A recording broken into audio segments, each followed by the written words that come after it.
একটি মাত্র limited edition pocket ঘড়িকে কেন্দ্র করে নিউ ইয়র্ক, লন্ডন থেকে শুরু করে দুবাই, টোকিও, বিশ্বের প্রধান প্রধান শহরগুলোতে তৈরি হয়েছে নজিরবিহীন লাইভ উন্মাদনা ও বিশৃঙ্খলা। ঘড়িটি কিনতে শোরুমগুলোর বাইরে হাজার হাজার মানুষ উপচে পড়া ভিড় সামলাতে না পেরে বন্ধ করে দিতে হয়েছে বহু আউটলেট। সচ এবং অডেমার পিগের যৌথ উদ্যোগে বাজারে আসা রয়্যাল পপ কালেকশনের এই ঘড়িটির দাম মাত্র $400 হলেও এর পুনঃবিক্রয় বা রিসেল মূল্য আকাশচুম্বী। নিউ ইয়র্কের টাইমস স্কোয়ার ও শহর বাইরে ক্রেতা ও রিসেলাররা প্রায় এক সপ্তাহ ধরে ফুটপাতে তাঁবু খাটিয়ে অপেক্ষা করছিলেন।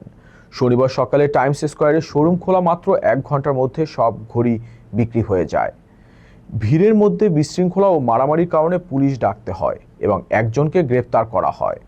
সোহো আউটলেটটি ভিড়ের কারণে খোলাই সম্ভব হয়নি। নিরাপত্তা বিবেচনায় New York, Los Angeles, London ও দুবাইয়ের একাধিক শোরুম বন্ধ ঘোষণা করা হয়েছে। এদিকে মাত্র $432 এই ঘড়িটি অনলাইনে রিসেল মার্কেটে ইতিমধ্যে $3,000 থেকে $4,000 লাইভ বিক্রি হচ্ছে।